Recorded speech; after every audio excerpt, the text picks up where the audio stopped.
بسم الله الرحمن الرحيم. نويت التعلم والتعليم والتذكر والتذكيرا والنفع والانتفاع والإفادة والاستفادة والحث على التمسك بكتاب الله وسنة رسوله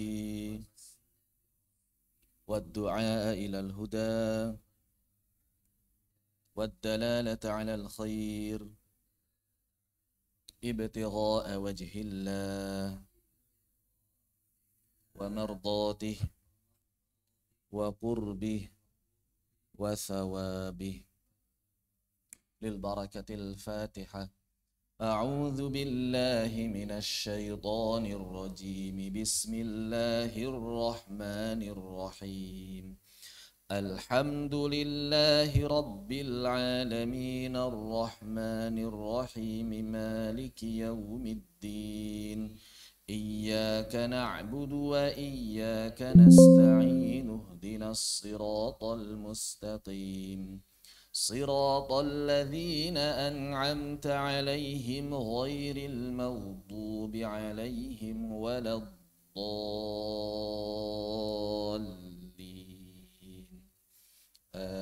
آمين.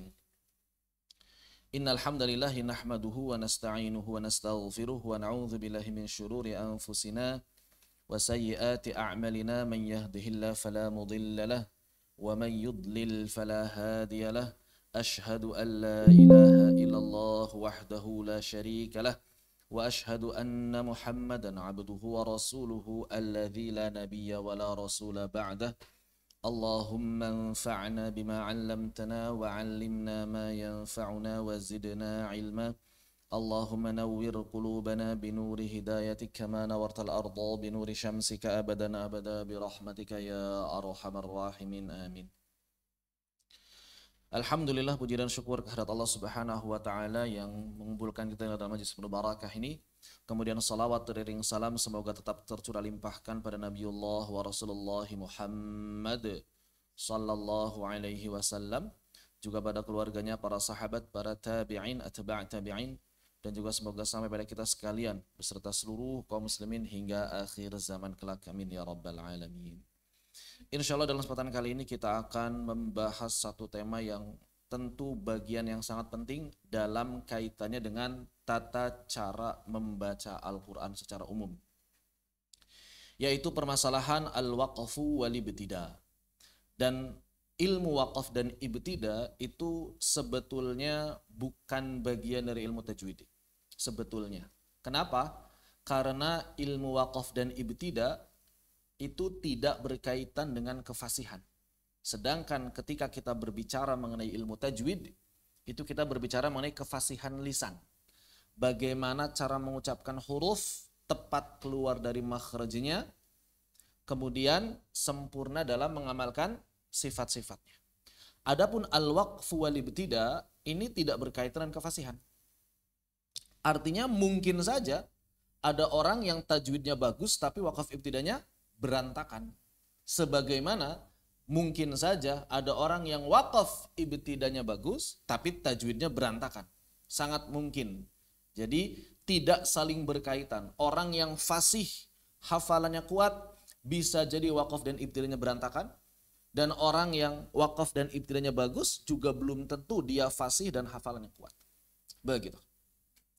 Seorang pembelajar dan lebih-lebih pengajar Al-Quran dan terlebih pengajar Al-Quran yang telah memahami kaidah-kaidah serta praktik dalam tajwidul huruf, di mana tajwidul huruf ini mencakup apa? Permasalahan makharijul huruf, itu tajwidul huruf.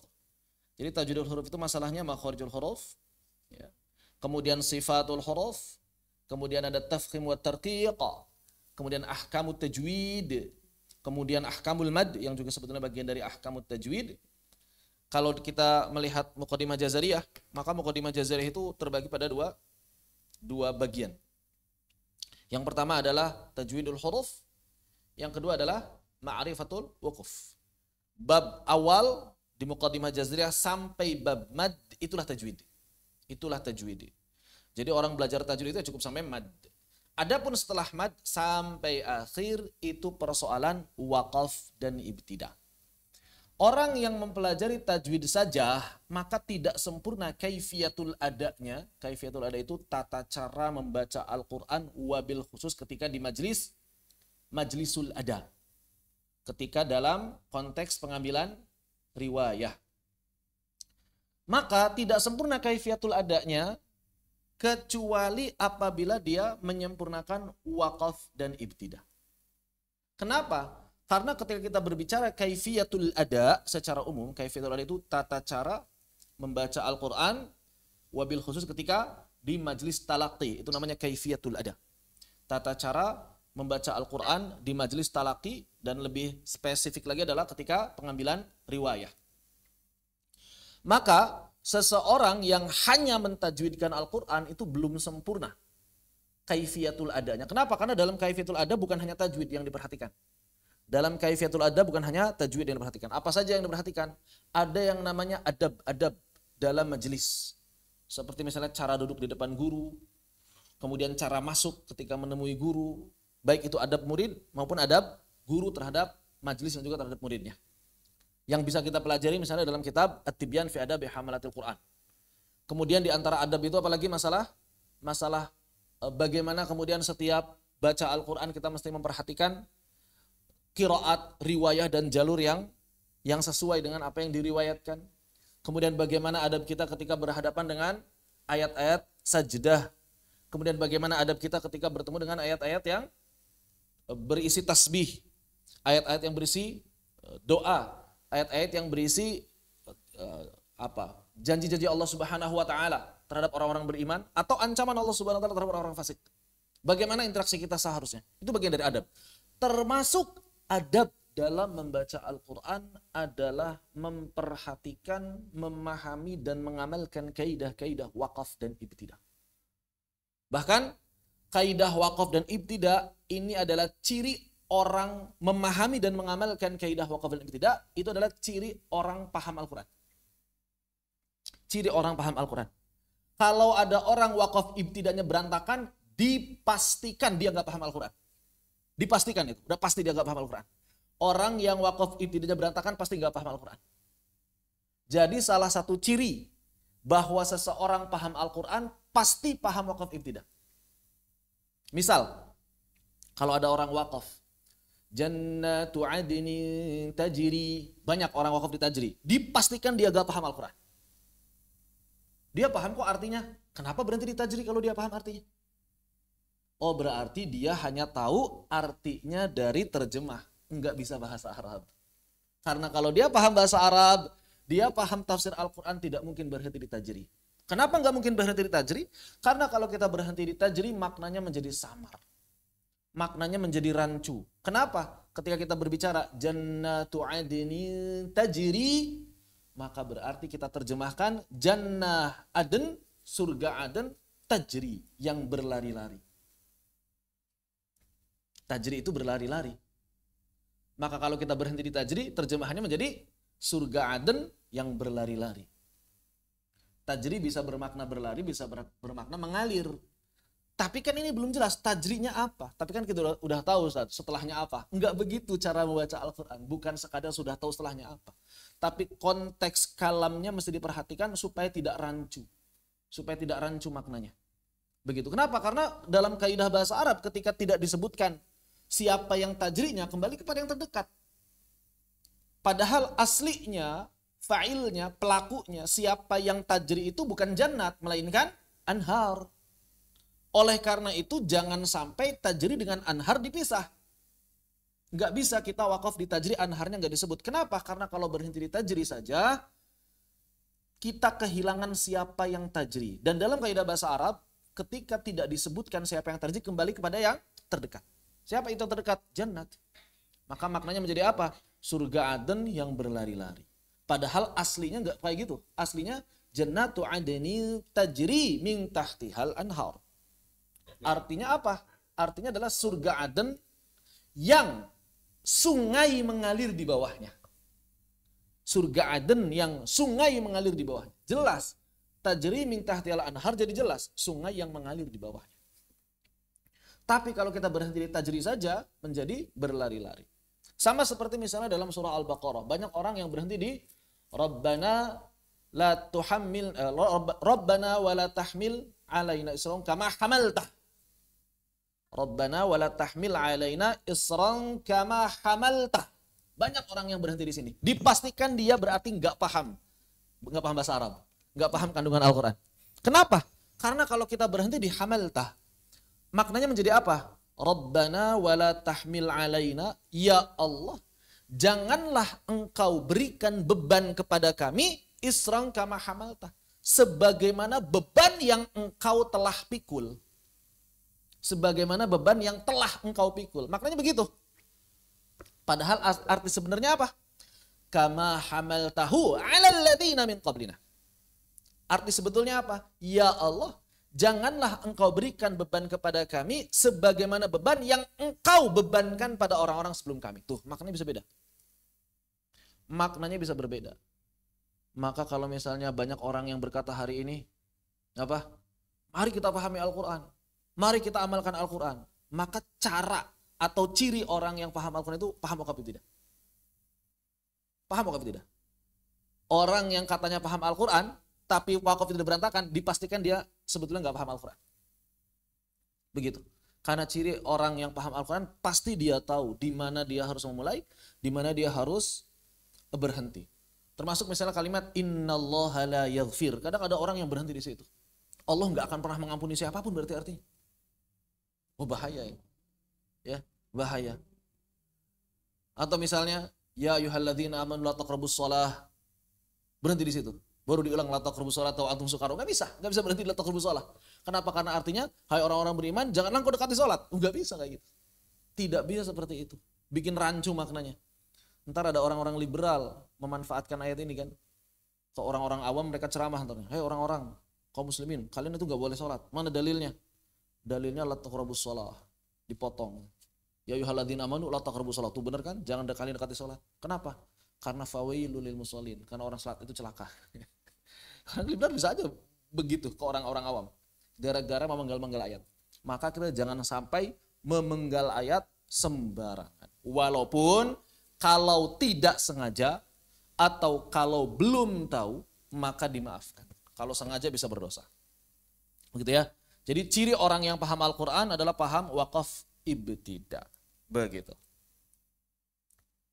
Makanya para ulama mengatakan antara tajwidul huruf dengan ma'rifatul wuquf itu tidak bisa dipisahkan. Ya. Bahkan kemahiran seorang qari dalam memahami dan mentadabburi ayat-ayat Al-Quran akan tampak dari kemahirannya dalam mengamalkan kaidah wakaf dan ibtidah. Begitu. Jadi kalau misalnya ada orang yang ngaku dia paham Al-Quran, ngaku pandai mentadabbur Al-Quran, tapi nggak paham wakaf ibtidah, berarti dia sebetulnya belum benar-benar paham isi kandungan Al-Quran. Bisa jadi dia pahamnya dari terjemahan saja. Begitu. Dan itu beda. Orang yang paham dari terjemahan beda. Ilmu wakaf dan ibtidah memang bukanlah bagian langsung dari ilmu tajwid. Ya, bahkan ilmu ini tidak memiliki andil secara khusus dalam memperbaiki pelafalan huruf-huruf hijaiyah. Jadi ilmu wakaf ibtidah itu adalah ilmu yang independen, yang tidak berkaitan dengan kefasihan lisan, melainkan berkaitan dengan makna dan tafsir ayat-ayat Al-Quran. Makanya kaitan yang eratnya itu antara ilmu wakaf ibtidah dengan ilmu yang lain itu bukan ilmu tajwid. Yang eratnya itu adalah ilmu tafsir. Ilmu tafsir. Begitu. Afwan, yang di Zoom mohon dimatikan audionya yang tidak berkepentingan ya.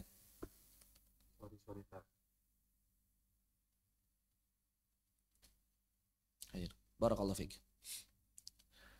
Jadi yang namanya ilmu wakaf ibtidah merupakan ilmu yang independen. Dia ilmu yang berdiri sendiri walaupun sama-sama bagian dari ulumul Quran. Jadi wakaf ibtidah itu adalah ilmu yang erat kaitannya dengan tafsir. Kalau tajwid erat gak dengan tafsir? Enggak, agak jauh dia. Kalau tajwid itu dekatnya dengan qiraat. Dia dekatnya dengan ilmu rasm. Enggak ada kaitan sama tafsir.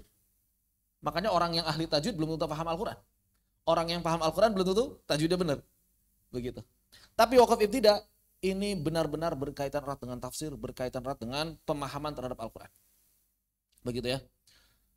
Jadi wakaf dan ibtida merupakan bagian yang tidak terpisahkan dari keahlian seorang qari saat membaca Al-Quran. Al-Quran tidak akan bisa dibaca dengan sempurna kecuali apabila memenuhi 2 poin penting sebagaimana yang disampaikan oleh para ulama tajwidul huruf wa ma'rifatul wuquf, dan ini salah satu riwayatnya disandarkan kepada Imam Ali bin Abi Thalib ketika beliau kemudian menafsirkan warattilil Qur'ana tartila, walaupun ini tidak ada sanadnya. Kalimat tajwidul huruf wa ma'rifatul wuquf ini tidak ada sanadnya. Artinya kalau secara kaidah ilmu riwayah dia dhaif karena munqati'. Terputus di tabi'ut tabi'in, generasi tabi'ut tabi'in.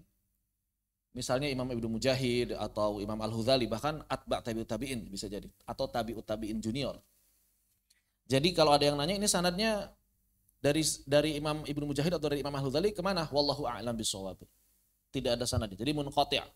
Dia terputus dan dia diriwayatkan secara mu'allaq.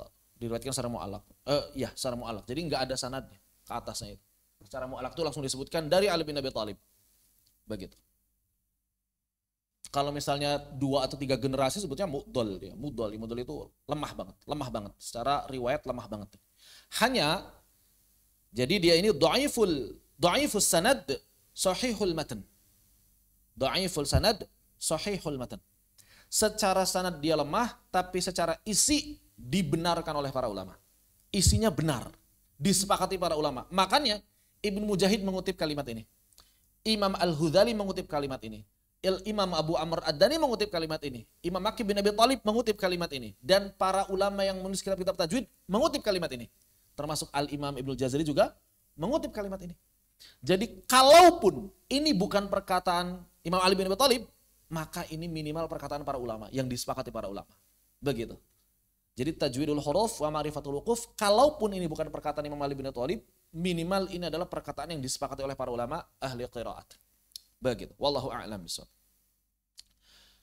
Para ulama juga menegaskan pentingnya memahami makna ayat dan senantiasa mendahulukan makna yang tam pada saat wakaf. Jadi harus tam. Sebagian ulama harus tam. Jadi kalau belum tam itu nggak boleh.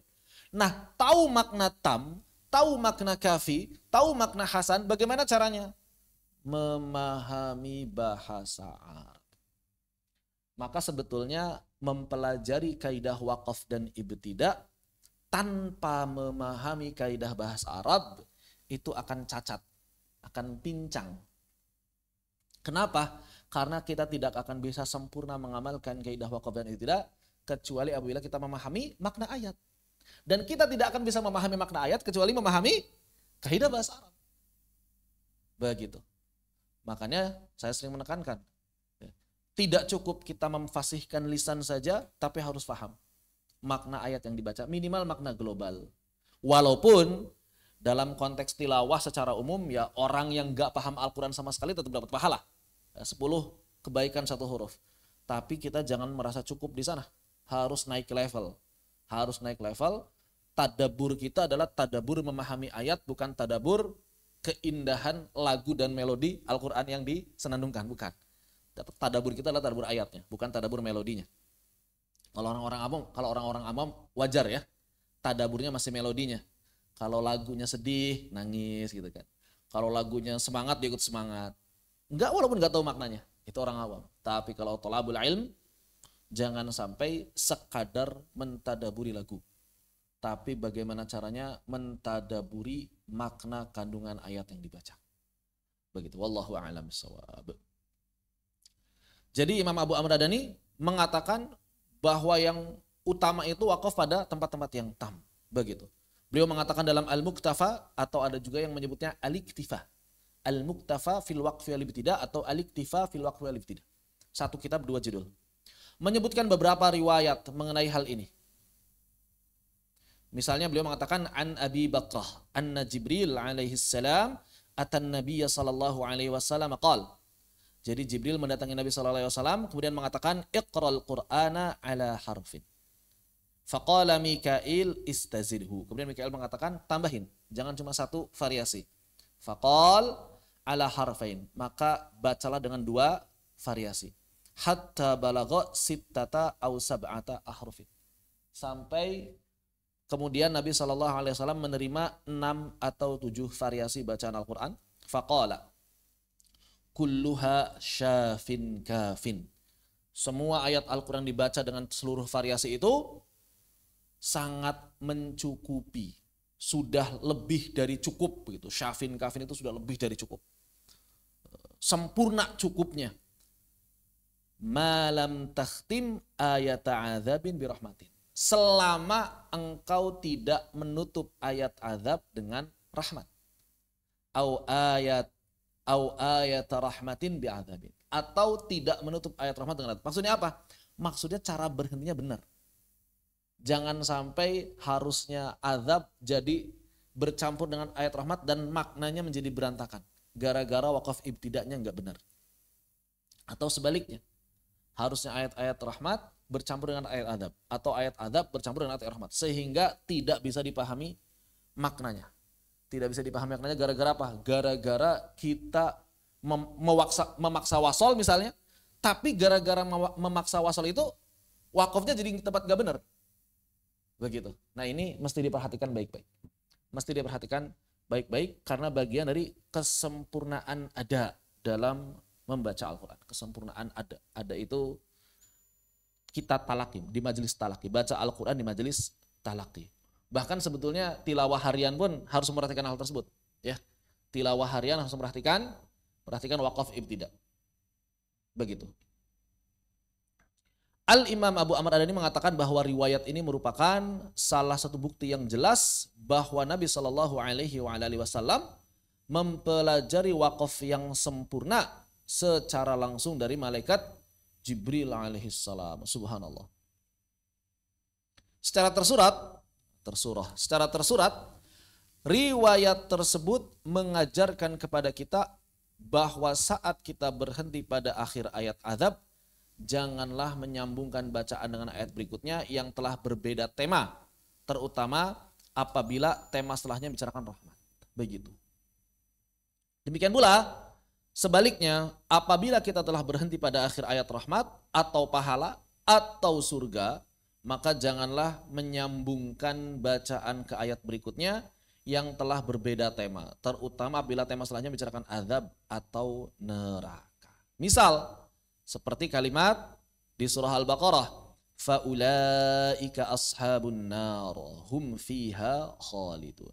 Ini ayat yang bagus atau tempat yang baik untuk wakaf. Bahkan bisa jadi qata, begitu. Selesai di sini, mereka adalah penghuni neraka, mereka kekal di dalamnya. Maka ketika kita berhenti di sini, jangan kita menyambungkan bacaan ke ayat berikutnya tanpa wakaf di antara keduanya. Kenapa? Hal ini disebabkan ayat berikutnya merupakan kalimat yang tidak berhubungan ya, secara langsung dengan ayat sebelumnya. Bahkan maknanya menjadi aneh kalau diwasal. Faulaika ashabun nari hum fiha khaliduna walladzina amanu. Kadang-kadang orang wakaf di situ. Artinya apa nantinya? Artinya adalah mereka penghuni neraka, mereka kekal di dalamnya, demikian pula orang-orang beriman. Bahaya artinya. Demikian pula orang-orang beriman, mereka juga kekal di neraka bersama orang-orang kafir tadi. Oh, ini bahaya. Maka kalau sudah selesai, berhenti aja dulu. Kecuali kalau kita mau wasolnya terus sampai akhir. Ya, sampai sini misalnya, sampai jannah. Ya. Maka bisa lebih mudah dipahami. Tapi kalau cuma walladzina amanu wa amilus solihat, wah sampai situ doang. Diwasol dari yang tadi sampai situ doang, bahaya. Maknanya jadi berantakan. Begitu. Demikian pula misalnya di sini surah Al-Insan ayat 31. Allah Subhanahu wa taala berfirman, yudkhilu man yasha'u fi rahmatih. Selesai. Ya kan? Kenapa? Karena kalau kita wasol, misalnya wasol malah berhenti di wadzalimin. Misalnya wasol malah berhenti di wadzalimin. Yudkhilu man yasha'u fi rahmatihi wadzalimin.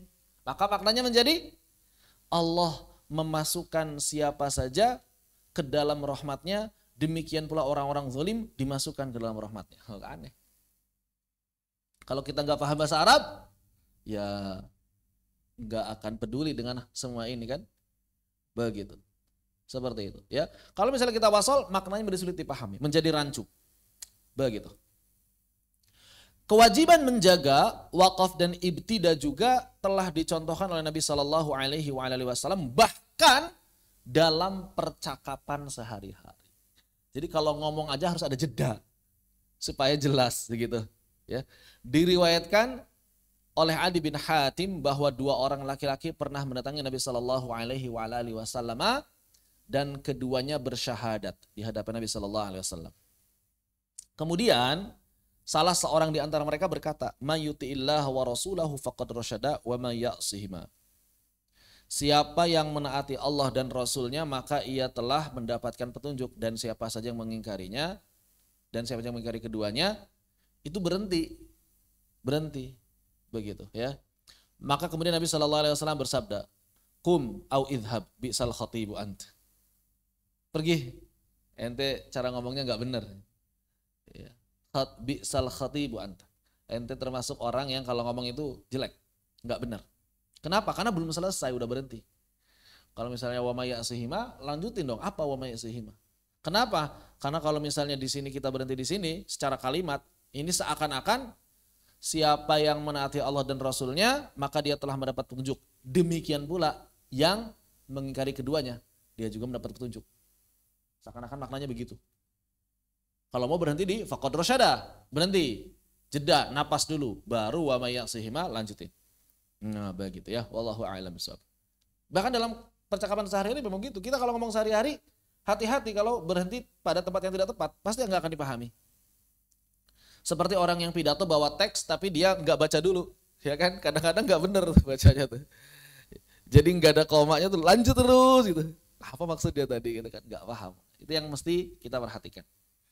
Al-Imam Abu Amr Adani mengatakan bahwa riwayat ini merupakan dalil bolehnya bagi kita mengingkari seorang yang tidak tepat ketika memotong perkataan dalam beberapa rangkaian tema. Walaupun hakikatnya bisa kita pahami. Ya kita kan hakikatnya paham, maksudnya nggak begitu. Ya. Tapi bukan berarti langsung kita bilang, oh yang penting kan kita paham. Enggak. Jangan bikin orang salah paham. Karena Nabi Shallallahu Alaihi Wasallam langsung menegur pembicara tersebut yang menyambung kedua kalimat sehingga dapat menimbulkan makna yang buruk. Tadi maknanya, begitu ya. Padahal kita bisa memahami maksud yang diinginkan pembicara bahwa maknanya adalah sedangkan siapa yang mengingkari keduanya maka ia merupakan orang yang durhaka, gitu kan.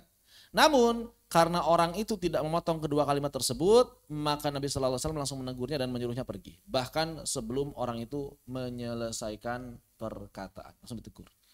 Harusnya berhenti dulu. Kalau misalnya mau ngomongin wa may ya'sihima, nanti dulu supaya ada jeda. Apabila dalam pembicaraan biasa saja Nabi Sallallahu Alaihi Wasallam begitu tampak pengingkaran dan kebenciannya, maka tentu lebih keras lagi apabila terjadi pada kalamullah.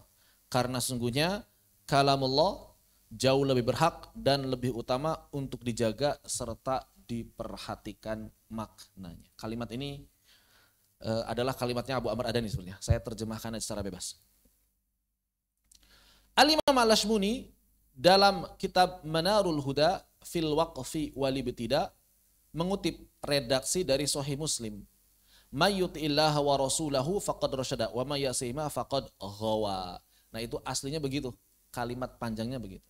Cuma beliau mengatakan fa fil khabari dalilun wadihun ala karahatil qata'. Fala yajma'u baina man ata'a wa man asa. Maka di sini enggak bagus mewasolkan bacaan dua kabar yang berbeda, begitu ya. Fakana yang bagi lil khatib, maka sudah sepatutnya bagi orang yang berbicara ayyaqifa ala qawlihi faqad rasyad. Jadi kalau ngomong berhenti di faqad rasyad. Tsumma yasta'nifu wa may ya'sihima faqad ghawa. Baru setelah itu dia bilang wa may ya'sihima faqad ghawa. Begitu. Wallahu a'lam bissawab. Demikian. Kemudian beliau melanjutkan dengan mengatakan wa idza kana mithla hadza makruhan mustaqbihan fil kalamil jari bainan nas. Kalau hal ini merupakan perkara yang dibenci dan buruk dalam pembicaraan sehari-hari bersama manusia atau di antara manusia, fahuwa fi kalamillahi asyaddu karahati. Maka jelas di hadapan Allah Subhanahu wa taala ketika membaca kalam Allah pasti akan lebih jelek lagi. Wa kubahan.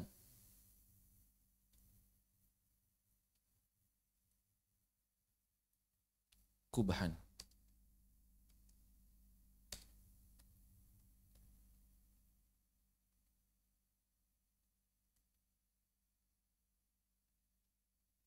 Wa tajannubuhu aula wa ahaqqa. Dan menjauhinya jelas jauh lebih utama dan lebih tepat dan lebih benar. Begitu.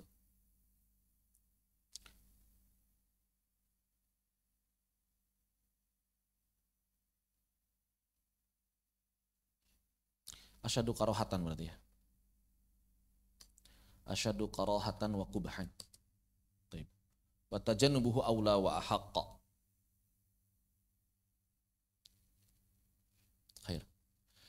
Diriwayatkan dari Maimun ibni Mihran, salah seorang ahli fikih dari kalangan tabi'in, bahwa beliau mengatakan, inni la aqsha'iru min qiraati aqwamin yara ahaduhum hatman alaihi alla yaqsura anil ashar. Nah, jadi ada orang, kan Nabi diriwayatkan kalau sahabat talak itu enggak lebih dari 10 ya. Maksudnya 10 apa? Maksudnya 10 apa? 10 ayat. Tapi pertanyaannya, apakah pasti 10 atau itu hanya perkiraan atau rata-rata? Sahabat itu kalau talaki sama Nabi, setoran hanya 10 ayat kan? Pertanyaannya, apakah persis 10 ayat atau itu rata-rata aja? Rata-rata, enggak mesti 10. Kenapa? Karena kadang kurang, kadang lebih, tergantung tema. Begitu. Tapi ada orang yang enggak paham hadis ini. Dia menganggap setiap talaki harus 10 ayat. Nah, gitu ya. Dia menganggap setiap talaki harus 10 ayat. Maka di sini siapa yang mengatakan? Maimun ibn Mihran bilang, kok heran banget ada orang yang memahami hadis Nabi harus 10 beneran baca per 10 gitu. Enggak paham dia. Inna makanatil qurra taqra'ul qasas in talat aw qasrat. Yaqra'u ahaduhumul yaum. Jadi ada orang yang menganggap 10 itu pas 10 gitu. Enggak peduli akhir temanya, pokoknya 10. Pokoknya 10 saja, gitu ya. Enggak peduli akhir temanya di mana. Maka kemudian ada orang yang baca hari ini, wa idza qila lahum la tufsidu fil ardi qalu innama nahnu muslihun. Wa yaqumu fi raq'ati tsaniyah. Di rakaat pertama berhenti di situ. Qalu innama nahnu muslihun. Berhenti. Kenapa? Karena beranggapan 10 ayat 10 ayat. Karena beranggapan 10 ayat 10 ayat. Jadi dia berhenti di situ. Ayat keberapa ini? Kita ayat keberapa kita? Kita ayat ke-11 ya. Kita ayat ke-11. Berarti ini hadis ini atau riwayat ini pakai riwayat yang lain. Karena riwayat yang lain alif lam mim bukan ayat. Riwayat yang lain alif lam mim bukan ayat. Alif lam mim itu belum ayat pertama. Ayat pertamanya di dzalikal kitabul hudal muttaqin, itu ayat pertama. Begitu. Sehingga di sini ayat ke-10 ya. Qalu innama nahnu muslihun ayat 10. 10 ayat pas. Kenapa? Kan alif lam mimnya bukan ayat pertama. Kalau di kita ini kan ayat 11, ya kan? Ada orang yang mengira baca Al-Qur'an itu per 10 ayat 10 ayat. Maka dia berhenti di ayat 10 rakaat pertama. Begitu maksudnya.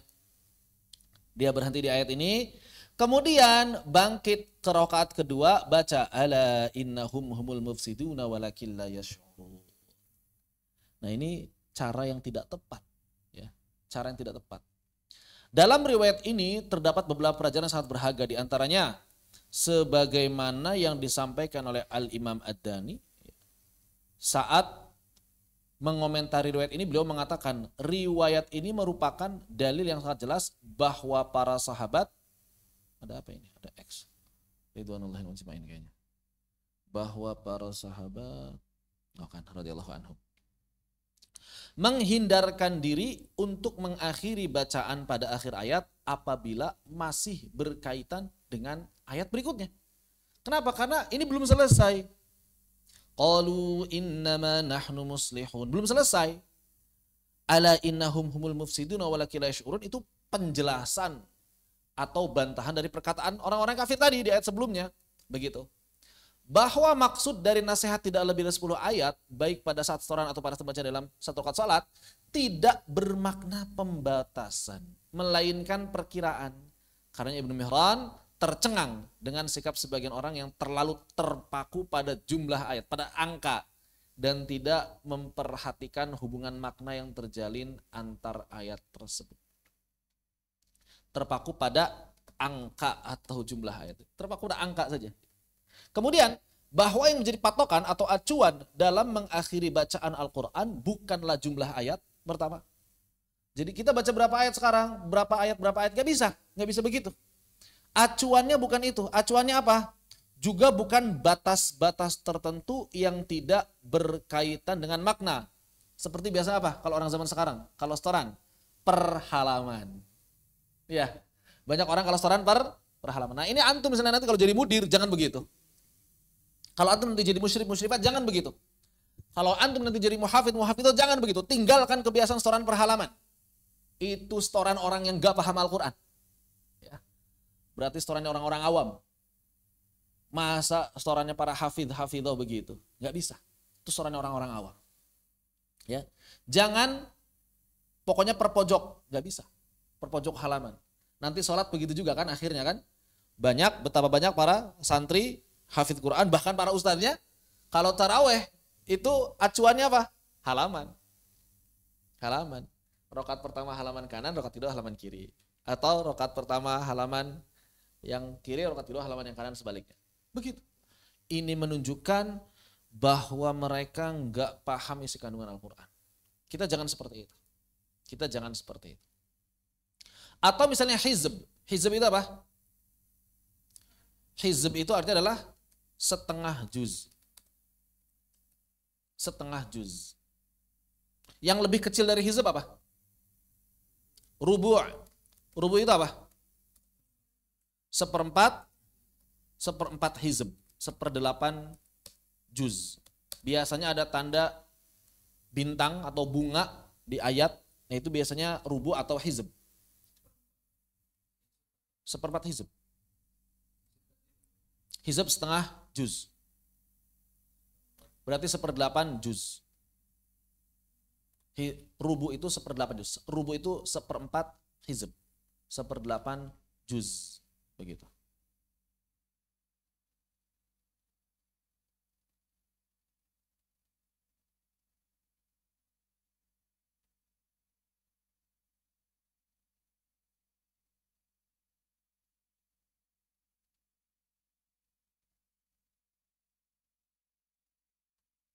Mana tadi kok hilang?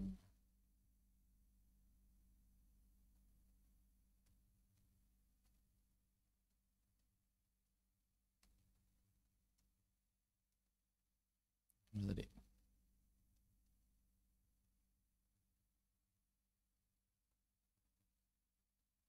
Sini ya. Rubu adalah 1/4 hizb dan hizb adalah setengah juz. Biasanya ada tanda bunga kecil itu rubu biasanya. Kalau bunga besar hizb. Biasa begitu. Memang kadang akhir rubu akhir tema, kadang akhir hizb akhir tema, tapi tidak selalu. Bahkan akhir juz saja enggak mesti akhir tema. Memang rata-rata juz itu akhir tema, tapi enggak selalu. Ada beberapa juz yang tidak sesuai dengan akhir tema.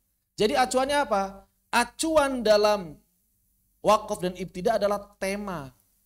Melainkan tema, harus tema, kalam. Begitu ya. Acuan atau patokannya adalah tema atau kalam. Bukan hizb, bukan rubu', bukan halaman, bahkan bukan juz. Bukan juz. Kenapa? Karena tidak selalu juz itu akhir tema. Begitu. Ya makanya nanti kalau antum setoran, saya sering bilang kan, setoran ini nggak mungkin awal tema di sini.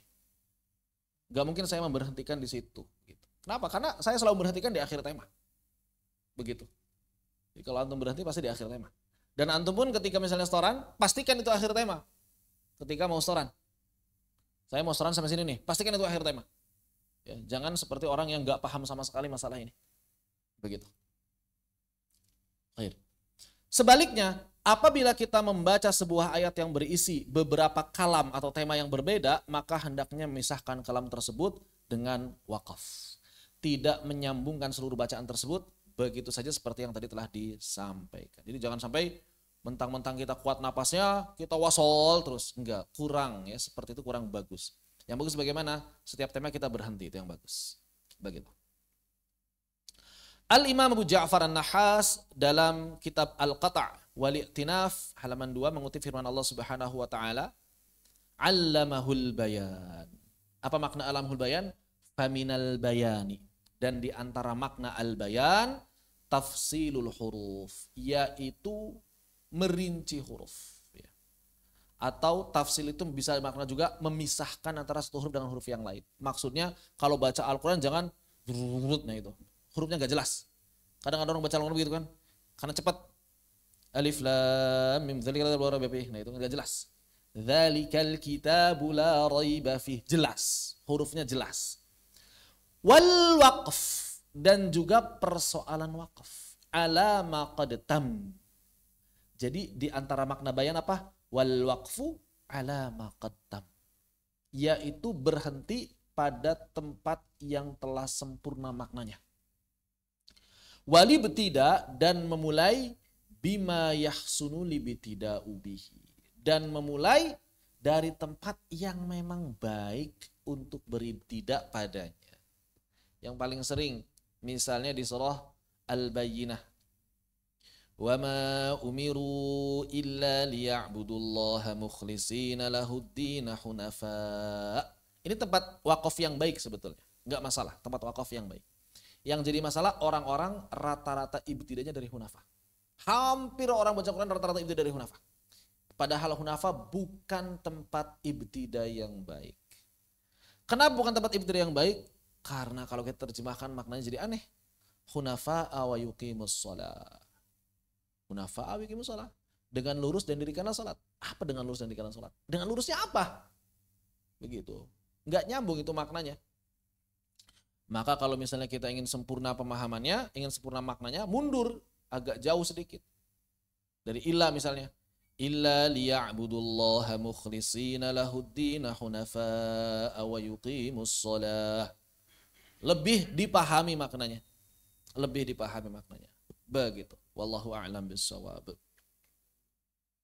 Baik. Kemudian Al-Imam Ibnul Ambari sebagaimana dinukil oleh Imam Suyuti dalam Kitabul Itqan, beliau mengatakan min tamami ma'rifatil Qur'ani, dan di antara kesempurnaan memahami ayat-ayat Al-Qur'an adalah ma'rifatul waqfi wal ibtida'i, yaitu memahami persoalan wakaf dan ibtidah. Itulah ciri orang mengenal memahami Al-Qur'an. Nah kalau antum belum kenal wakaf ibtidah, jangan mengaku kenal Al-Quran. Nah, begitu ya. Kemudian Al-Imam Ibnu Jazari dalam An-Nashr mengatakan, lam yumakkinil qari'u. Fa'il. Lam yumakkinil qari'u ay yaqra'a surata awil qissata fi nafasin wahidin walam yajuzit tanaffusu baina kalimataini. Dan ketika seorang pembaca Al-Quran tidak memungkinkan untuk membaca satu surah atau satu kisah secara utuh dalam satu nafas yang sama, ya kita kan kalau baca Al-Quran adabnya satu nafas, nggak boleh berhenti. Terus pertanyaannya, ngambil nafasnya kapan? Kan nggak mungkin satu surah. Kalau An-Nas masih bisa. Al-Ikhlas mungkin masih bisa. Al-Falaq mungkin masih bisa. Tapi Al-Baqarah nggak mungkin satu surah. Nggak mungkin satu surah. Artinya kita nggak mungkin bernafas dalam satu napas untuk baca satu surah. Kalau surah-surah panjang. Kalau satu surah nggak bisa, udah deh, satu kisah deh. Bisa nggak satu kisah? Kalau Al-Baqarah berarti ayat 1 sampai ayat 5. Oke, satu ayat 1 mungkin ada yang bisa. Walaupun langka. Coba kalau misalnya kisah ketiga. Kisah pertama di Al-Baqarah ayat 1 sampai ayat ke-5. Kisah kedua ayat 6 ayat 7. Kisah ketiga ayat 8 sampai 20. Kuat gitu kira-kira. 8 sampai 20. Itu satu tema ya. 8 sampai 20 enggak boleh dipisah. Enggak mungkin. Maka kemudian Ibnu Jazari mengatakan walam dan tidak boleh, walam yajuz dan tidak boleh, at-tanafus dan tidak boleh bernafas baina kalimatain di antara dua kata dalam satu bacaan, itu enggak boleh. Berarti hukumnya apa? Suka ada yang nanya kan orang, Ustaz, hukum bernapas di tengah bacaan apa? Ini hukumnya, enggak boleh. Cuma enggak bolehnya enggak sampai haram, enggak bilang haram, lam yajuz aja, enggak boleh aja. Berarti apa? Ya seenggaknya makruh berarti. Jadi kalau ada yang nanya apa hukum bernapas tengah bacaan ini? Kata Ibnu Jazari enggak boleh. Ya. Baina kalimatain halatal wasli ketika wasal. Tidak boleh bernapas di antara dua kata saat wasal. Enggak boleh ya. Jadi jangan biasakan bernapas seperti orang yang biasanya kalau orang lagi apa namanya? Lagi pakai makom-makom gitu. Terus kemudian nafasnya udah harus panjang, baca panjang. Kadang-kadang ada istilahnya nyuri napas. Bahkan itu wallah alam ya. Saya dapat cerita dari teman-teman yang suka lomba MTQ, katanya ada triknya bagaimana caranya nyuri napas gak ketahuan juri. Ada triknya gimana caranya nyuri napas gak ketahuan juri. Loh, emang gak apa-apa nyuri napas? Ya kalau gak nyuri napas susah katanya. Sedangkan juri menilai semakin panjang semakin bagus. Berarti melanggar ketentuan demi memenangkan lomba. Itu bahaya. Itu kata teman saya langsung, atau yang suka ikut MTQ. Ada triknya itu saat katanya. Cara ngambil napas itu ada trik. Oh, bisa begitu ya. Bahkan diajarin. Nah, itu demi memenangkan lomba, melanggar kaidah teman para ulama. Bahkan kata Ibnu Jazari, bal dzalika katanafusi fi athna'il kalimah. Bahkan hukum bernapas di dua kata itu sebetulnya sama saja dengan hukum bernapas di satu kata yang sama. Pertanyaannya, boleh nggak bernapas satu kata yang sama dalam Al-Quran? Nggak boleh. Satu kata. Misalnya satu kata itu ahad. Kita napas ahad. Itu nggak boleh. Para ulama sepakat. Nah, dua kata pun nggak boleh. Ketika wasol dua kata pun nggak boleh napas. Hukumnya sama. Mau bernapas di satu kata, mau bernapas di dua kata, hukumnya sama, tidak diperbolehkan. Baik. Terus pertanyaannya, kalau kita nggak boleh napas di antara dua kata, tapi kita juga nggak boleh wakaf sembarangan, ya kan? Kita juga nggak boleh wakaf sembarangan. Di akhir surah nggak mungkin. Maka berarti wajib hina idzin ikhtiar. Maka wajib bagi kita untuk memilih. Ikhtiar, memilih. Waqfin, ikhtiaru waqfin. Memilih tempat wakaf lit tanafusi wal istirahah. Ya, memilih tempat wakaf untuk apa? Bernapas dan istirahat. Ya wajar, karena kita nggak mungkin berhenti di tengah kalimat, karena kita nggak mungkin bernapas di tengah kalimat, maka berarti kita masih mencari tempat yang baik untuk bernapas dan beristirahat. Wa ta'ayyana irtada'u ibtida'in ba'da tanafusi wal istirahah. Dan kita juga mesti menentukan tempat yang baik untuk memulai perkataan setelah bernapas dan setelah istirahat. Wa tahattama alla yakuna dzalika mimma yukhillu bil ma'na. Dan sudah wajib bagi kita untuk tidak menjadikan tempat wakaf dan tempat ibtida tadi merupakan tempat-tempat yang dapat merusak makna. Jadi nggak boleh tempat wakafnya, tempat ibtidanya, tempat-tempat yang merusak makna. Wala yukhillu, dan juga tidak merusak bil faham, tidak merusak pemahaman. Idh bidzalika izharul ijazu wa yahsulul qasdu. Kenapa? Karena hanya dengan cara wakaf dan ibtida yang benar, kita bisa menampakkan ijaznya Al-Quran dan tersampaikannya maksud ayat tersebut. Karena kalau nggak benar wakaf ibtidanya, kita nggak akan tahu. Nggak akan tahu apanya, nggak akan tahu secara maknanya bagaimana, juga nggak akan tahu secara ijaznya. Ijaznya rusak, ijaz Al-Quran jadi rusak. Begitu. Penting ya, jadi ijaz Al-Quran bisa rusak gara-gara kita tidak tepat dalam menentukan wakaf dan ibtidah. Seperti itu. Allahu a'lam bishawab.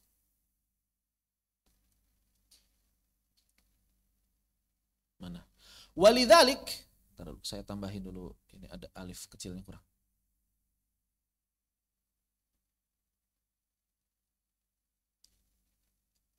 Walidzalik, dan oleh karena itu haddal a'immatu ala ta'allumihi wa ma'rifatihi. Maka oleh karena itu para imam kita, para ulama ahli qiraat memotivasi untuk agar kita bisa mempelajari dan mengenalnya. Mempelajari apa? Cara wakaf dan cara ibtidah. Kama qaddamna, sebagaimana telah kami sampaikan, an Ali bin Abi Thalib, dari Imam Ali bin Abi Thalib radhiyallahu an. Nah, ini Imam Jazari mengutip ya. An Ali bin Abi Thalib. Ini namanya diriwayatkan secara mu'allaq. Jadi kalau ada seorang perawi atau ada seorang ulama yang langsung menyebutkan nama sahabat, itu namanya riwayat secara mu'allaq. Statusnya dhaif. Kecuali apabila orang tersebut mengatakan sanadnya ada pada saya, namun saya hanya meriwayatkan secara mu'allaq. Itu belum langsung disebut dhaif. Seperti misalnya hadis-hadis yang disebutkan oleh Imam Nawawi dalam At-Tibyan, semuanya mu'allaq. Tapi bukan berarti nggak ada sanadnya. Beliau bilang, kalau antum punya sanadnya, saya punya. Bukan saya nggak punya sanad. Kata Imam Nawawi, semua riwayat ini saya punya sanadnya. Tapi untuk meringkas, saya sebutkan secara mu'allaq. Begitu. Atau misalnya Imam Bukhari, sebagian riwayat kadang disebutkan secara mu'allaq. Bukan Imam Bukhari nggak ada sanadnya. Ya. Tapi untuk kasus ini, memang nggak ada yang nemuin sanadnya. Begitu. Qauluhu tartilu ma'rifatul wuqufi wa tajwidul huruf. Ini beda lagi ya. Dibalik, terbalik secara riwayat, ma'rifatul wuquf wa tajwidul huruf. Ini riwayat yang lain. Jadi ada dua riwayat dari Imam Ali, tajwidul huruf wa ma'rifatul wuquf, dan yang kedua ma'rifatul wuquf wa tajwidul huruf. Jadi udah jelas. Walaupun itu bukan perkataan Imam Ali bin Abi Thalib, minimal perkataan para ulama yang banyak. Minimal perkataan para ulama yang banyak. Begitu. Kemudian untuk mendukung bahwa pentingnya wakaf ibtidah, Al-Imam Ibnu Jazari juga menyampaikan riwayat dari Ibni Umar radhiyallahu anhuma annahu qol, bahwasanya beliau mengatakan qad aishna burhatan min dahrina. Kami telah hidup di masa-masa Nabi sallallahu alaihi wasallam, di sepotong usia kami, wa inna ahadana, dan sesungguhnya salah seorang di antara kami la yu'tal imana qabla al-Qur'an. Bahwa orang-orang di masa kami, maksudnya siapa? Para sahabat, itu la yu'tal imana qabla al-Qur'an. Diberikan iman sebelum Al-Qur'an. Nah, ini juga cara belajar Al-Qur'an yang benar sebetulnya. Iman dulu sebelum Al-Qur'an. Maksudnya kayak gimana? Ada yang tahu gak? Maksudnya kayak gimana? Iman sebelum Al-Qur'an itu maksudnya kayak gimana? Belajar tauhid. Nah, jadi ajarkan dulu anak-anak itu ma'rifatullah, ma'rifatul Islam, dan ma'rifatul Rasul. Inti-intinya saja. Kemudian baru ma'rifatul Quran. Baru ma'rifatul Quran. Kenapa demikian? Agar anak-anak berinteraksi dengan Al-Quran itu dengan keimanan, dengan cinta. Bukan dengan paksaan. Sebagian orang hari ini terlalu memaksakan anak-anak untuk berinteraksi dengan Al-Quran tanpa diajarkan keimanan terlebih dahulu. Akhirnya apa yang terjadi? Pertama, mereka ingin segera menyelesaikan Al-Quran. Dalam rangka apa? Dalam rangka agar cepat selesai hubungannya dengan Al-Quran karena capek. Banyak yang begitu? Oh, banyak. Banyak sekali, banyak anak-anak yang curhat. Saat saya pengen cepat selesai. Kenapa pengen cepat selesai? Capek, udah lelah. Orang tua ngomong begini, musyrif ngomong begini, mudir ngomong begini, capek saya. Pengen cepat selesai. Mohon doanya. Saya nggak akan doain cepat selesai kalau antum minta begitu. Bahkan saya doakan mudah-mudahan lebih lama. Oh, kenapa? Kok begitu? Supaya antum lebih lama berinteraksi dengan Al-Quran. Begitu. Yang pertama. Yang kedua, banyak orang cepat selesai, tapi tidak ada sisa Al-Quran sedikit pun dalam kehidupannya. Banyak kasus kan sekarang. Kok hafid begini? Kok hafidhuh begitu? Kenapa? Karena mereka dikenalkan Al-Quran sebelum iman. Imannya nggak paham mereka. Nggak paham keimanan mereka. Begitu. Ya. Ini bahaya. Hafidh kok begitu, hafidhah kok begitu. Jauh akhlak dari akhlak Al-Quran. Kenapa? Karena mereka dikenalkan Al-Quran saja tanpa keimanan. Jadi beban. Hafalannya kuat, tapi tidak ada yang tersisa dalam kehidupan. Ini bahaya. Yang ketiga, maka orang-orang yang seperti ini enggak akan pernah murojaah. Hilang lambat laun pasti akan hilang hafalan. Kenapa enggak akan murojaah? Ya enggak pernah cinta Al-Quran. Enggak pernah cinta Al-Quran. Maka ketika selesai hafalan, selesailah interaksinya dengan Al-Quran. Enggak pernah lagi ada murojaah. Makanya ketika ditanya hafal berapa, ya dulu sih pernah setoran 30 juz. Dulu pernah setoran 30 juz. Sekarang, wallahu a'lam, juz 30 bisa jadi berantakan. Banyak kasus seperti itu, banyak. Bukan banyak, banyak. Begitu ya. Nah, ini penting bagi kita. Kalau kita ingin mengikuti para sahabat, ajarkan dulu anak-anak, ajarkan dulu diri kita keimanan. Udah terlanjur Ustaz, udah terlanjur hafal Quran, udah terlanjur kenal Al-Quran, ya berarti sekarang saatnya antum mengenal iman dengan benar. Beriringan dengan itu, jalan bersamaan. Beriman dengan benar, cintai Allah, cintai Rasul, cintai Islam, maka otomatis akan cinta Al-Quran. Ketika cinta Al-Quran, otomatis antum akan terus berinteraksi dengan Al-Quran. Hafal atau enggak peduli. Yang penting interaksi terus dengan Al-Quran. Waduh, saya ngafalin Quran harus 40 kali ngulang. Enggak apa-apa, saya mah cinta sama Al-Quran. Mau 40 kali ngulang, 100 kali ngulang, enggak apa-apa. Saya cinta sama Al-Quran. Saya enggak pengen cepat-cepat selesai. Luar biasa. Luar biasa. Ya. Begitu. Itulah para sahabat. Makanya dikisahkan atau diriwayatkan Umar bin Khattab itu selesai hafalan berapa tahun? Hah?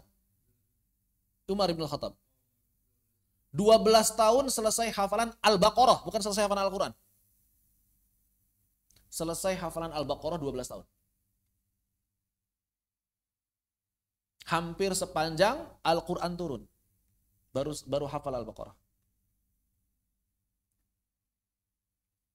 Alhamdulillah akhirnya hafal Al-Baqarah. Subhanallah. Sepanjang Al-Quran turun. Al-Quran turun kan 23 tahun. Beliau setengahnya berarti Al-Baqarah doang. 12 tahun. Kita pengen hafal Quran 3 bulan. Setahun. Paling lama 3 tahun. 30 juz. Umar bin Khattab 3 juz 12 tahun. Jauh. Begitu ya. Itu penting. Kemudian wa tanzilu suratu ala Nabi sallallahu alaihi wasallam wa amiraha wa zajiraha wa ma yanbaghi ayyuqafa indahu minha. Kemudian turunlah surah kepada Nabi sallallahu alaihi wasallam dan kemudian baru kami belajar halal haramnya. Nah, ya. Jadi ketika kami sudah beriman, maka ketika Nabi sallallahu alaihi wasallam menerima Al-Qur'an, kami belajar apa? Fanata'allamu halalaha. Kami belajar halalnya. Wa haramaha. Dan juga haram-haramnya. Wa amiraha. Dan juga perintah-perintahnya. Wa zajiraha. Dan juga larangan-larangannya. Wa ma yambagi ayyuqafa indahu minha. Nah di sini para ulama beda pendapat. Kalimat ini para ulama beda pendapat. Menurut para ulama qiraat, ulama tajwid mengatakan tempat-tempat yang kita mesti wakaf padanya. Dan kita belajar mana tempat yang wakaf, mana tempat yang nggak boleh wakaf. Ini menurut para ulama tajwid dan qiraat. Tapi menurut para ulama fiqih, para fuqaha, maknanya bukan begitu. Terus maknanya apa? Yuqaf di sini bukan masalah wakaf ibtida, tapi masalah sikap. Kapan kita boleh berjalan, kapan kita boleh berhenti, kapan kita boleh berbicara, kapan kita boleh berhenti, kapan kita boleh melakukan sesuatu, kapan kita tidak boleh melakukan sesuatu. Itu maksudnya. Itu maksudnya. Jadi para ulama beda pendapat mengenai maknanya. Begitu. Wallahu a'lam bishawab. Tapi Ibnu Jazari ya mengikuti makna sesuai dengan konteks pembahasan wakaf. Fafi kalami aliyin, dan dari perkataan Imam Ali tadi, dalilun adalah petunjuk ala ujubi ta'allumihi wa ma'rifatihi. Jadi makna tartil tajwidul huruf wa ma'rifatul wuquf itu menjadi dalil bahwa wajib bagi seorang muslim untuk mempelajari dan mengenal wakaf dan ibtida. Wajib. Yang nama wajib berarti mengamalkannya berpahala, meninggalkannya berdosa. Wajib. Begitu. Wa fi kalam di Umar, wa fi kalam Ibni Umar, adapun dari perkataan Ibnu Umar yang barusan tadi, burhanun adalah sebuah penjelasan ala anna ta'allumahu ijma'. Bahwa ternyata mempelajari wakaf ibtida itu kesepakatan minas sahabah, dari kalangan para sahabat. Karena demikianlah disampaikan oleh Ibnu Umar tadi. Dengan menafsirkan apa? Tadi ayyuqafa indahu itu adalah cara wakaf. Walaupun seperti yang tadi saya sampaikan, sebagian ulama tidak menafsirkannya cara wakaf, melainkan menafsirkannya sikap, masalah sikap dan amalan kita. Begitu. Wallahu a'lam bishawab. Wa sahabal tawatara indana, dan telah sahih bahkan tawatur menurut kami ta'allumuhu wa li'tina'u bih, mempelajari dan menjaga tata cara wakaf dan ibtida minas salafis salih, dari para ulama salafus saleh, ka Abi Ja'far Yazid ibn al-Qa'qa, imam ahli Madinah. Ada riwayat dari Abi Ja'far ibn al-Qa'qa. Kemudian alladhi huwa min a'yanit tabi'in wa sahibihi al-imam Nafi, dan juga guru dari Imam Nafi', dan juga muridnya Imam Nafi', dan juga murid dari Imam Abu Ja'far yaitu Imam Nafi' ibni Nu'aim, yang menjelaskan apa? Yang menjelaskan pentingnya wakaf dan ibtida. Juga wa Abi Amr ibn al-Ala, juga al-Imam Abu Amr ibn al-Ala.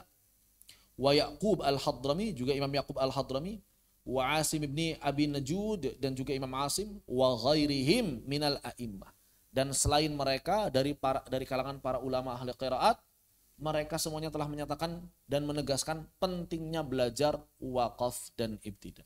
Wa kalamuhum fi dzalik ma'ruf. Perkataan mereka dalam permasalahan ini sudah terlalu terkenal. Ustaz, kok saya nggak tahu? Berarti tulisan ini bukan tujuan buat antum. Tulisan ini ditujukan kepada para penuntut ilmu yang sudah paham perkataan mereka. Begitu. Wa nususuhum alaihi masyhurah, dan teks-teks mereka dalam kitab mengenai permasalahan ini sudah terlalu terkenal fi kutub, dalam kitab-kitab. Wa min thamma ishtarat katsirun min a'immatil khalafi alal mujizi alla yujiza.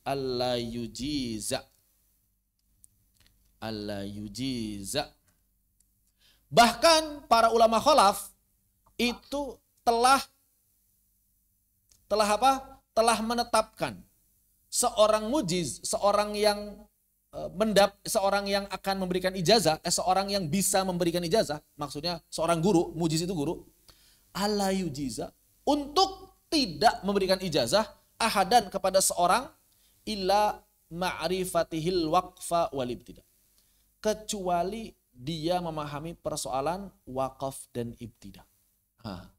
Jadi kalau antum mau dapat ijazah yang benar menurut Imam Jazari, harus paham wakaf ibtida dulu. Makanya sebagian kiai kita tidak akan mengijazahkan muridnya kecuali paham bahasa Arab. Kenapa? Karena nggak paham bahasa Arab nggak bisa wakaf ibtida. Begitu. Wallahu a'lam bishawab. Demikian ya. Ini perkataan dari Al-Imam Ibnul Jazari rahimahullahu ta'ala. Ini terjemahannya.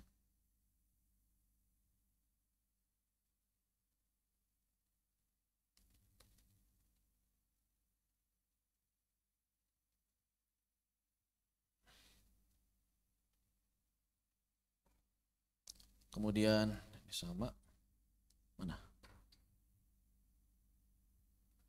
Adapun Al-Imam Abu Ja'far An-Nahas berkata mengenai riwayah Ibnu Umar yang dikutip oleh Al-Imam Ibnul Jazari di atas. Fahadzal hadis, adapun hadis ini yadullu ala annahum kanu yata'allamuna at-tamam kama yata'allamuna al-Qur'an. Jadi hadis tersebut menunjukkan bahwa para sahabat itu mempelajari kalimat-kalimat yang tam sebagaimana mereka mempelajari Al-Quran itu sendiri. Begitu, ya. Jadi penting mempelajari kalimat-kalimat yang tamim itu di mana supaya bisa wakaf dengan benar. Wallahu a'lam bishawab. Kemudian diriwayatkan juga oleh Salamah, salah seorang istri Nabi sallallahu alaihi wasallam.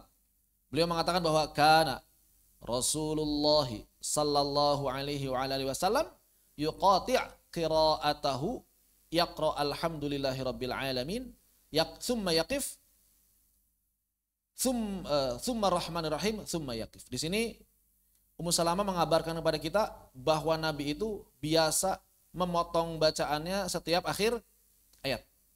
Setiap akhir ayat. Maka beliau membaca alhamdulillahirabbil alamin, kemudian berhenti, kemudian baca ar-rahmanir rahim, kemudian berhenti. Dalam riwayat yang lain Ummu Salamah mengatakan annaha su'ilat an qiraati Rasulillah sallallahu alaihi wa alihi wasallam, bahwa beliau Ummu Salamah ditanya mengenai tata cara bacanya Nabi sallallahu alaihi wasallam. Faqalat, maka beliau mengatakan kana yuqatti qiraatahu ayatan ayah. Maka Nabi itu cara bacanya biasa memotong per ayat. Biasa memotong. Bismillahirrahmanirrahim berhenti. Alhamdulillahirabbil alamin berhenti. Ar-Rahmanirrahim berhenti. Malik yaumiddin berhenti. Di sini panjang, kalau di riwayat yang Tirmidzi malikinya pendek. Ini membuktikan bahwa Nabi sallallahu alaihi wasallam baca panjang dan baca pendek. Yang di sini di riwayat yang lain Ar-Rahmanir-Rahim, kemudian ada lanjutannya di sini Malik Yaumiddin, baca pendek. Yang di sini Malik Yaumiddin, baca panjang. Begitu. Wallahu a'lam bishawab. Kemudian Asy Abdurrahman At-Turmuni, muhaqqiq kitab Manarul Huda, dalam ketika menyebutkan riwayah dari Al-Imam Az-Zuhri, beliau mengatakan wa qad rawa Az-Zuhri anna qira'atahu, bahwasanya bacaan beliau itu adalah ayatan ayah. Ayatan ayah itu apa? Dipotong per ayat. Wa rawa dzalikal Baihaqi aidan fi Syu'abil Iman wa ghairuhu katsirun mimman rajjahul wuquf ala ru'usil ay wa in ta'allaqat fil ma'na bima badah. Dan ternyata Imam Baihaqi menunjukkan bahwa banyak sekali para ulama, para sahabat dan para tabi'in, para ulama salaf yang mengikuti cara baca Nabi tersebut. Maksudnya bagaimana? Mereka kemudian ketika baca Al-Quran selalu wakaf di penghujung ayat. Berarti di sini pelajaran pentingnya, wakaf di setiap akhir ayat adalah sunnah. Walaupun masih berhubungan dengan kata berikutnya. Ini juga yang sering saya sampaikan ketika talaki, jangan wasal. Walaupun pendek ayatnya. Wal 'asr misalnya. Pendek. Atau misalnya ayat apa yang pendek lagi? Misal alif lam mim pendek, alif lam mim. Kalau memang menurut mazhab kita itu ayat, berarti wakaf. Ya, berarti wakaf. Begitu. Pertama, banyak para ulama yang mengamalkan bahwa wakaf di setiap akhir ayat adalah sunnah. Yang kedua, kalau lagi talaki untuk memperjelas mazhab perhitungan ayat kita. Yang lagi diamalkan itu mazhabnya siapa. Begitu. Jadi biasakan wakaf di setiap akhir ayat. Jangan wasal. Walaupun maknanya belum selesai. Tapi ini maknanya belum selesai.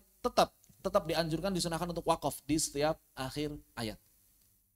Seperti ayat fawailul lil musallin. Ini belum selesai makna ayatnya. Tapi disunahkan wakaf tetap. Begitu menurut kebanyakan ulama. Cuma Imam Al-Ghazali beda pendapat. Nanti akan kita bahas insya Allah ke depannya. Tidak diragukan bahwa mengikuti sunnah Nabi Sallallahu Alaihi Wasallam dalam membaca Al-Quran jelas jauh lebih utama daripada mengikuti pendapat siapapun selain beliau. Dari riwayat ini kita dapat mengambil kesimpulan sunnahnya untuk wakaf di setiap akhir ayat tanpa mesti melihat maknanya. Sehingga apabila digabungkan dengan riwayat-riwayat sebelumnya kita akan mendapatkan pemahaman bahwa wakaf pada setiap akhir ayat merupakan sunnah. Walaupun masih berkaitan dengan makna setelahnya. Namun tidak diperbolehkan untuk mengakhiri bacaan. Nggak boleh sadaqallahul azim di fawailul musallin, nggak boleh. Atau fawailul musallin langsung ruku dalam salat, nggak boleh. Begitu. Qari mesti melanjutkan bacaan pada ayat berikutnya hingga kalamnya selesai. Jadi kalau untuk mengakhiri bacaan harus menunggu selesai kalam. Untuk mengakhiri bacaan harus menunggu selesai kalam. Abu Muhammad An-Nikzawi mengatakan babul waqfi azimul qadri jalilul khatri li'annahu la yata'ti li ahadin ma'rifatu ma'anil Qur'ani wal istinbatul adillati syar'iyyati minhu illa bi ma'rifatil fawasil.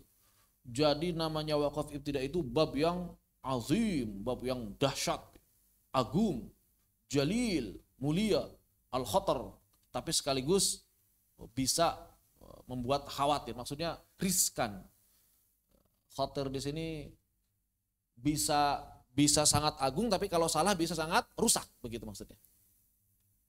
Kenapa? Karena tidak mungkin seseorang itu bisa memahami ayat, dan juga tidak mungkin seorang bisa mengambil kesimpulan hukum dari dalil-dalil syar'i dalam Al-Quran kecuali kalau dia memahami fawasil.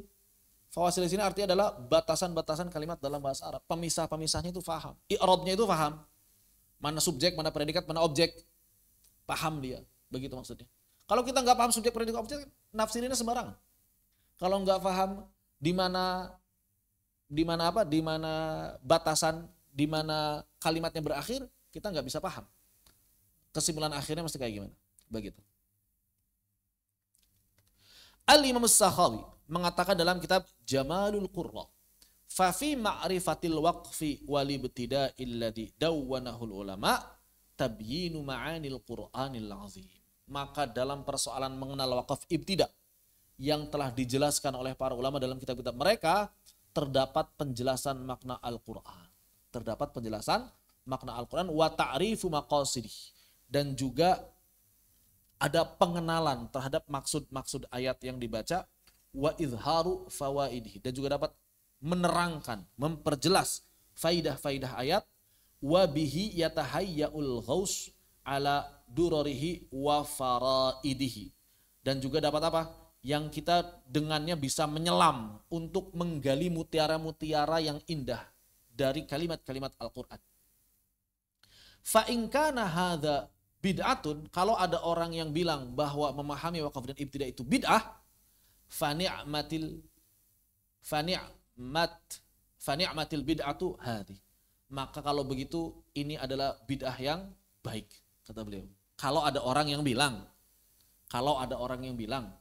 ngapain belajar wakaf ibtida, bid'ah tuh nggak ada zaman Nabi, maka kata beliau, maka ini bid'ah yang baik. Kalau ada orang yang bilang ini bid'ah, ini bukan bid'ah, ini sunnah sebetulnya. Begitu. Wallahu a'lam. Wallahu a'lam. Hai, sampai di sini dulu. Apakah dia tanyakan? Dipersilakan apabila ada yang ingin ditanyakan.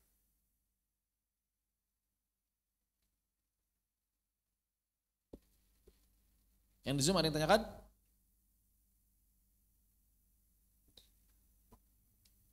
Kalau tidak ada kita lanjutkan. Baik. Wa qad ikhtarul al-ulama, dan para ulama telah memilih wa amatul qira, dan juga para imam ahli qiraat, tabyina ma'ani kalamillahi ta'ala, untuk memperjelas kalam Allah Subhanahu wa ta'ala. Kok enggak ada sih? Ini apa ini ya tadi? Baik.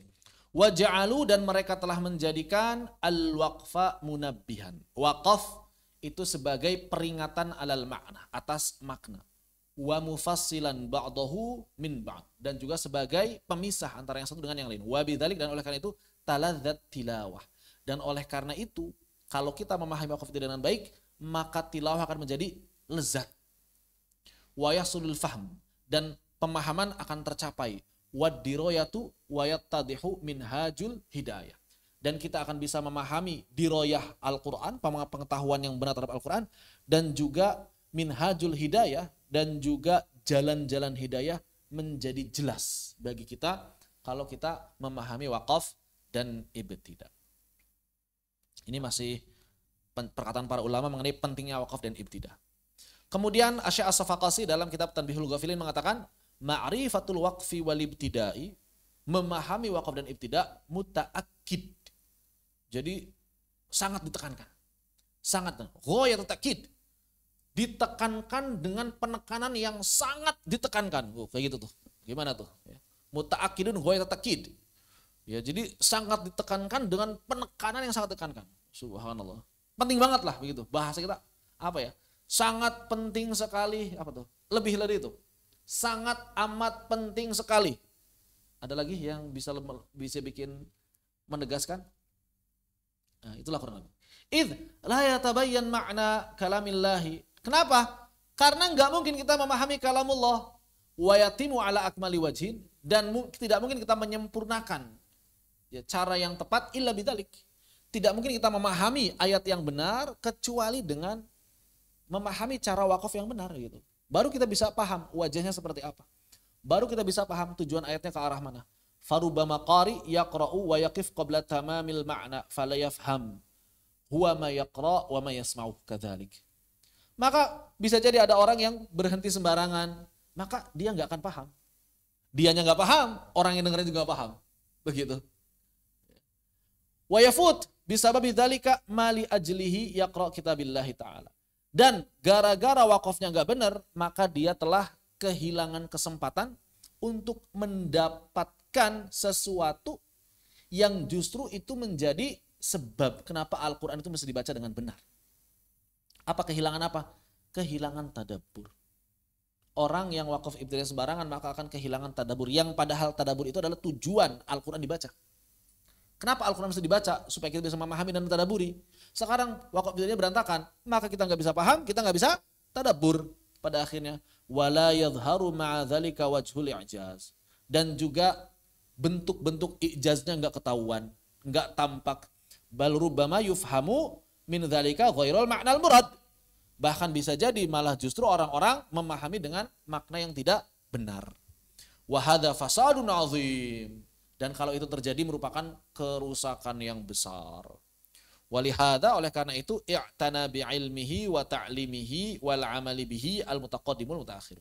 Oleh karena itu para ulama zaman dulu maupun ulama zaman sekarang telah menegaskan pentingnya untuk apa? Pentingnya berilmu tentangnya, mengajarkannya dan mengamalkannya. Wa allafu fihi, dan mereka juga telah menulis kitab dalam bab ini minad dawawin al-mutulah. Kitab-kitab yang panjang, wal mutawasithah atau pertengahan, wal muhtasar atau ringkas, ma la ya'uddu kasratun. Ma la terhitung, ma la yu'addu.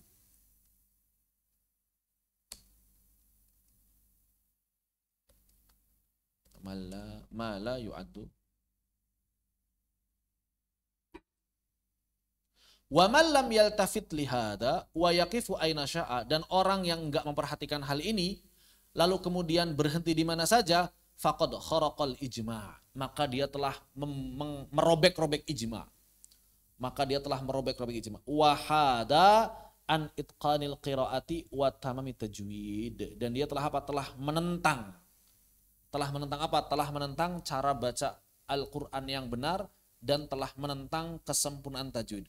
Wa huwal ghalib fi qurra zamanina.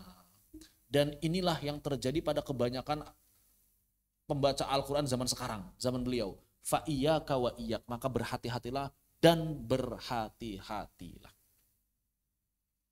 Fa iyyaka wa iyyak, maka berhati-hatilah. Artinya begitu, ya. Wallahu a'lam bishawab.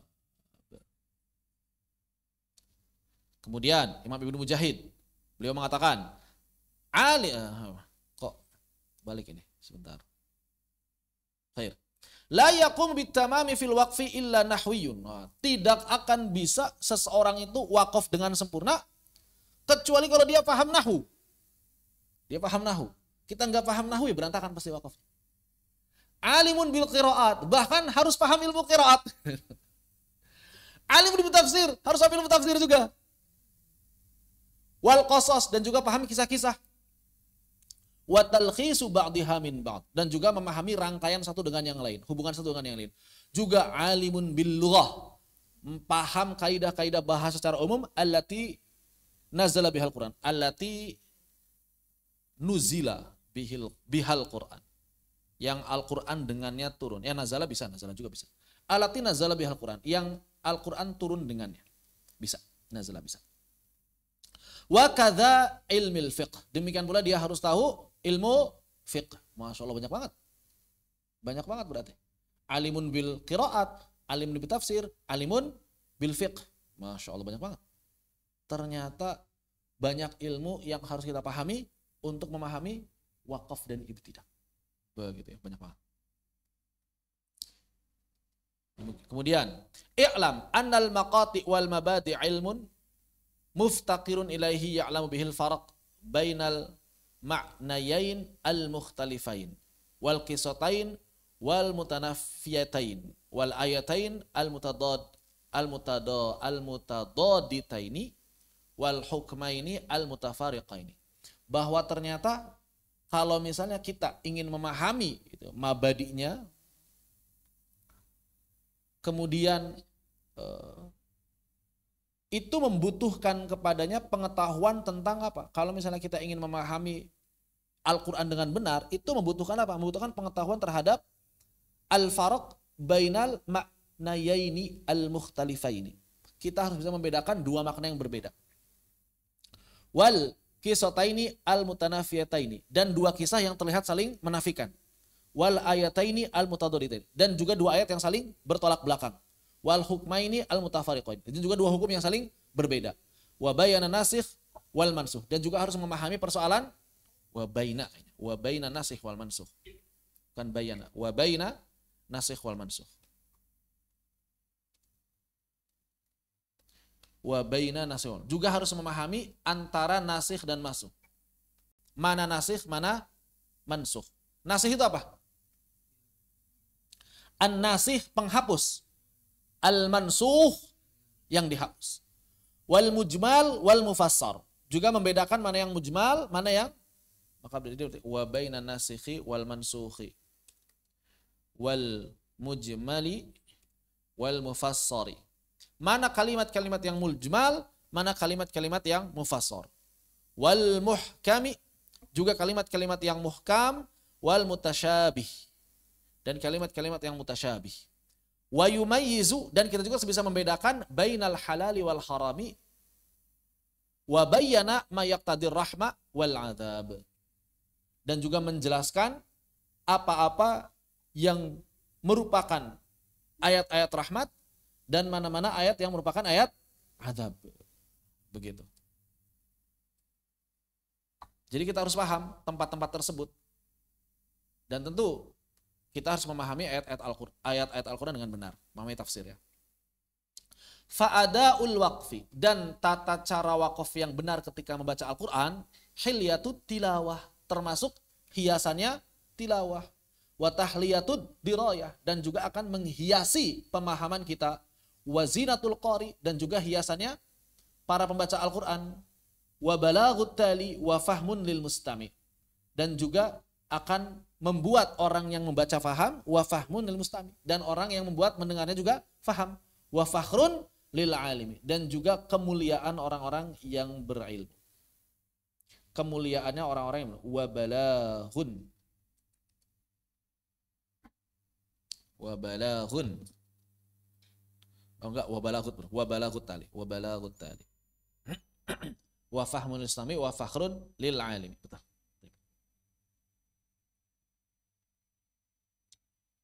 Balagh itu balaghah, metode komunikasi. Cara berkomunikasinya orang yang bertilawah. Jadi wakaf dan ibtida itu cara berkomunikasi orang yang sedang tilawah. Begitu. Wallahu a'lam. Kemudian dikatakan oleh Asy-Syaikh Thahir Khalid, al-jahilu bil waqfi, orang yang enggak paham kaidah wakaf, jahilun bima'anil Qur'an. Maka dia cirinya berarti orang enggak paham makna Al-Qur'an. Wa qala Abu Hatim, man lam ya'rifil waqfa lam ya'rifil Qur'an. Siapa yang enggak paham wakaf ibtida berarti enggak paham Quran. Begitu. Wallahu a'lam bissawab. Ini sebagai pengantar kita bahwa ternyata penting sekali mempelajari wakaf dan ibtida. Bab berikutnya adalah pengertian al-waqaf. Tapi kita istirahat dulu. Saya juga butuh istirahat. Kita istirahat sekitar setengah jam ke depan ya. Kita istirahat sekitar setengah jam ke depan. Kalau ada yang mau beraktivitas lain dulu silakan. Nanti setengah jam ke depan kita mulai kembali.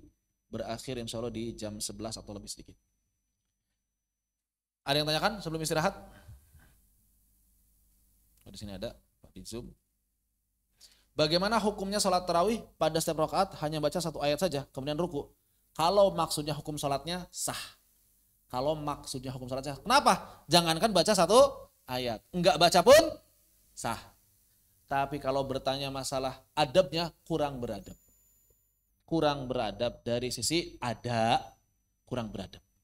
Begitu. Wallahu a'lam. Kenapa?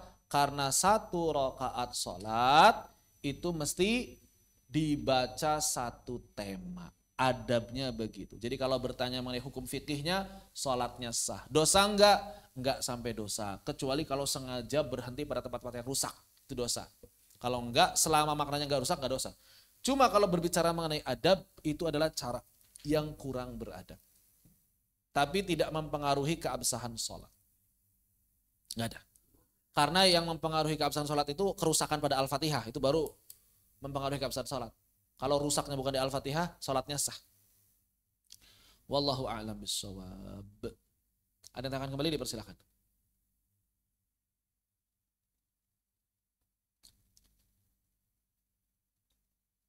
Oh, enggak ada ruang diskusi. Saya pikir ada ruang diskusi, ada breakout. Hari ini enggak ada.